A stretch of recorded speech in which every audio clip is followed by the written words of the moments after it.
Welcome to Mousumi's creation. Mousumi's ক্রিয়েশনে বন্ধুবান্ধবদের স্বাগত জানিয়ে আজকে আমি একটা রেসিপি করে দেখাবো পনিরের, একদম পিওর ভেজ রেসিপি, যেটা আপনারা উপোসের দিনে বা যে কোনো ধরনের উপোস করলে আপনারা এই রেসিপিটা করে খেতে পারেন।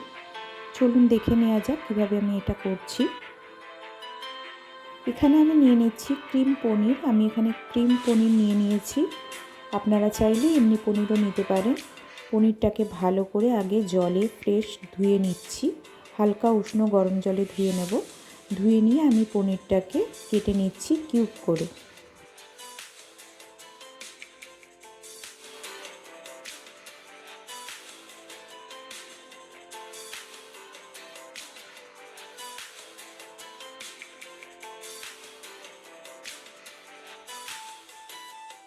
আমি ছুরি দিয়ে এইভাবে পনিরটাকে কিউব করে কেটে নিচ্ছি। দেখুন বন্ধুরা,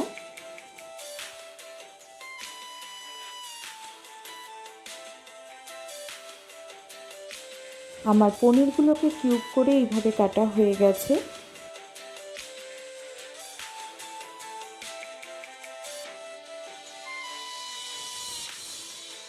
এরপর গ্যাস ওভেন অন করে আমি একটা কড়াই বসিয়ে দিলাম। তাতে আমি 1 টেবিল স্পুন ঘি নিয়ে নিচ্ছি। আপনারা চাইলে বাটার বা রিফাইন অয়েলও করতে পারেন রান্নাটা, তাতে কোনো অসুবিধা নেই। যেহেতু উপোসের রান্না সেই জন্য আমি ঘি ইউজ করছি। এরপর আমি দিয়ে দিচ্ছি গোটা সাদা জিরে ফোড়ন হিসেবে। এখানে আর কোনো রকম ফোড়ন দেওয়া হচ্ছে না, শুধুমাত্র সাদা জিরেই দেওয়া হচ্ছে 1 টিস্পুন। ফোড়নটা থেকে খুব সুন্দর গন্ধ বেরোলে আমি দিয়ে দিচ্ছি কিছু টমেটো কুচিয়ে রেখেছিলাম। আমি এখানে দুটো মাঝারি আকারের টমেটোকে এইভাবে কুচিয়ে রেখেছি, সেটা দিয়ে দিচ্ছি। আর দিচ্ছি কিছু কাজু বাদাম, আপনারা চাইলে কাজু বাদামের বদলে চীনাবাদামও দিতে পারেন। আর দিচ্ছি কিছু সামান্য নারকেল কুচানো। আর আমি এখানে 1 ইঞ্চির মতো আদা দিয়ে দিচ্ছি, আর 2-3টে কাঁচা লঙ্কাকে চিড়ে দিয়ে দিচ্ছি।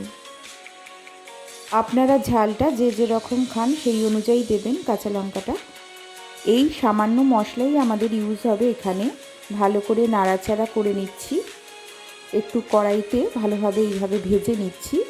তারপর আমি এটাকে মিক্সিতে পেস্ট করে নেব।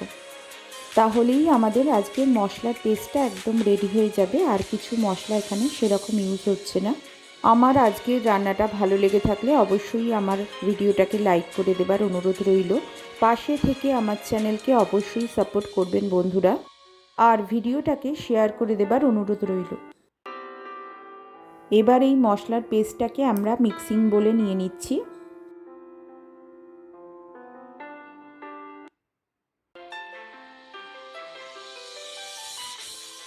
এরপর আমি দিয়ে দিচ্ছি 1 টিস্পুন জিরের গুঁড়ো আর 1 teaspoon Kashmiri red chilli powder.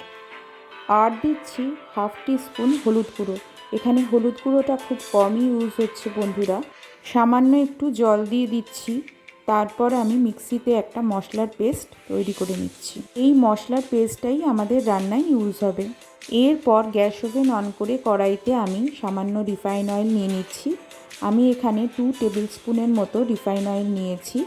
তারপরে আমি যেই মশলার পেস্টটা তৈরি করে নিয়েছিলাম মিক্সিতে, সেটা আমি দিয়ে দিলাম। আপনারা রিফাইন অয়েল না দিয়ে বাটার ইউজ করতে পারেন, তাতে রান্নার টেস্ট খুব ভালো আসবে। কিন্তু আমি আজকে রিফাইন অয়েলেই রান্নাটা করছি। নাড়াচাড়া করে নিচ্ছি, ভালো করে মশলার পেস্টটাকে কষিয়ে নিচ্ছি যতক্ষণ তেল না ছাড়ছে। দেখুন বন্ধুরা, মশলার পেস্টটাকে আমি ভালো করে কষিয়ে নিচ্ছি। মোটামুটি 10 মিনিটের মধ্যেই আমাদের মশলার পেস্ট থেকে তেল ছেড়ে দিচ্ছে। ভালো করে কষিয়ে নেবেন, না হলে টমেটোর কাঁচা গন্ধটা থেকে যাবে। আমি এখানে কোনো রকম ক্রিম ইউজ করছি না আজকে। আমি সামান্য ঘরে থাকা একটু দুধ দিচ্ছি। 1/2 কাপের মতো দুধ আমি এখানে দিয়ে দিলাম। দুধটা দিলে রান্নার টেস্টটা খুবই ভালো আসবে বন্ধুরা। আবারও 4-5 মিনিট এইভাবে নাড়াচাড়া করে ভালোভাবে মশলাটাকে কষিয়ে নিতে হবে আমাদের। এই সময় অবশ্যই গ্যাসের ফ্লেমটা লো টু মিডিয়াম ফ্লেমে করে ঢাকা চাপা দিয়ে ভালোভাবে মশলাটাকে কষিয়ে নিতে হবে যতক্ষণ তেল না ছাড়ছে।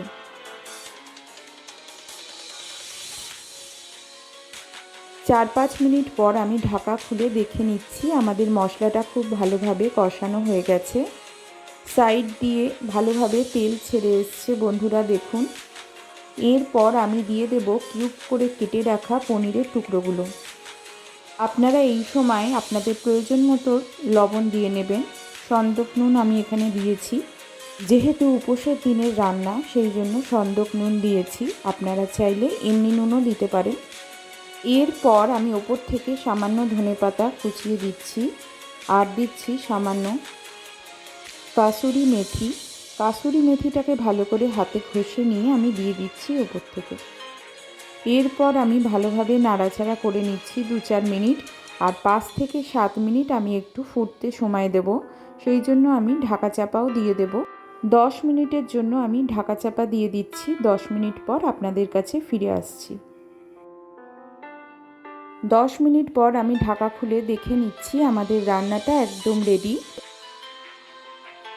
আর কিছু দেবার দরকার নেই, আমাদের আজকের রেসিপি একদম রেডি। উপোসের দিনে এই রেসিপিটা করে খেতে পারেন, খুবই ভালো লাগবে খেতে বন্ধুরা। পিওর ভেজ রেসিপি এটা। এরপর আমি গ্যাস ওভেনটা অফ করে দিচ্ছি, আর এটাকে একটা সার্ভিং বোলে তুলে নিয়ে আপনাদের কাছে ফিরে আসছি। আপনারা লুচি, পরোটা, রুটি সব কিছুর সঙ্গেই এই রেসিপিটা করে খেতে পারেন। আমার আজকের রেসিপি ভালো লেগে থাকলে অবশ্যই ভিডিওটাকে শেয়ার করে দেবার অনুরোধ রইল।